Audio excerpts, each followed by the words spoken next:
السلام علیکم ورحمۃ اللہ وبرکاتہ. الحمد للہ رب العالمین والعاقبۃ للمتقین والصلاة والسلام على سید الانبیاء والمرسلین وعلى آلہ وصحبہ اجمعین. اما بعد فاعوذ باللہ من الشیطان الرجیم. اقرأ باسم ربک الذی خلق. صدر انجمن اور معزز حضرات، آج کی سالانہ انجمن میں جس موضوع پر بولنا چاہتا ہوں وہ ہے سائنس میں مسلمانوں کی خدمات. محترم سامعین، سائنس نام ہے کسی چیز کی منظم معرفت اور اس علم کا جو مطالعہ اور تجربہ کے بعد حاصل ہوتا ہے کہ اس چیز کی حقیقت کیا ادھر ایک ہو سکے. اور جب ہم اس علم سائنس کے تعلق سے جاننے کی کوشش کرتے ہیں کہ کیا رب العالمین نے ہمیں اس علم کے اپنانے کی طرف رغبت دلائی ہے، تو یہ کھل کر سامنے آ جاتی ہے کہ رب العالمین نے علم الانسان ما لم يعلم، جس نے انسان کو وہ سکھایا جسے وہ نہیں جانتا تھا، فرماتا روز اول ہی سے علم کے حصول پر ابھارا اور اسے کسی خاص علم کے ساتھ مخصوص نہیں کیا ہے بلکہ اسے عام رکھا.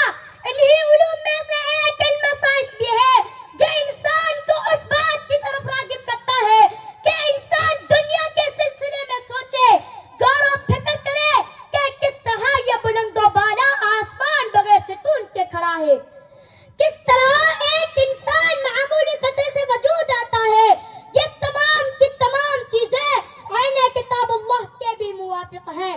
رب العالمین نے مختلف مقامات پر اس کا تذکرہ کیا ہے، جیسا کہ سورہ آل عمران میں ان فی خلق السماوات والارض واختلاف اللیل والنہار لآیات لأولی الالباب. آسمانوں اور زمین کی پیدائش میں اور رات دن کے ہیر پھیر میں یقیناً عقل مندوں کے لیے نشانیاں ہیں. فرما کے عقل والوں کے عقل کو جھنجھوڑا تو کہے افلا ينظرون الى الابل کیف خلقت، کہے کہ جانوروں اور آسمانوں کی خلقت میں غور و فکر کرنے پر ابھارا. یہی وہ نقطۂ آغاز تھا کہ جب مسلمانوں نے قرآن میں غور و فکر کرنا شروع کیا تو فنی کیمیا کے بابا آدم جابر بن حیان پیدا کیا، جن کی ایجادات میں سے ایک ایسے تیزاب کی ایجاد ہے جو سونے کو پھٹلا سکتا ہے. اسی طرح الجبرا کے موجد محمد بن موسیٰ الخوارزمی، جن کے بارے میں صرف اتنا ہی بتلا دنیا کافی ہے کہ ان کی شہری آبا کتاب الجبر و مقابلہ جو کہ 18ویں صدی تک یورپ کی یونیورسٹیوں میں نصاب کے طور پر پڑھائی جاتی رہی. اسی طرح خسرہ اور چچک کا علاج کرنے والے سب سے پہلے شخص محمد بن زکریا الرازی ہے، جنہیں علم طب کا امام تسلیم کیا گیا.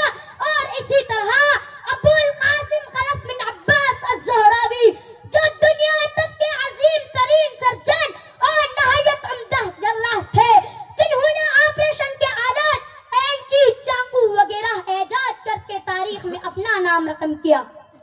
مسلمانوں، اگر ہم چاہتے ہیں کہ ہمارا کھویا ہوا تقدس بحال ہو جائے، ہماری چھینی ہوئی سائنسی میراث دوبارہ حاصل ہو جائے، اگر ہم عروج ارتقا کے خواہاں ہیں تو ہمیں عیش و عشرت اور خواب غفلت کی چادر چاک کرنا ہوگا.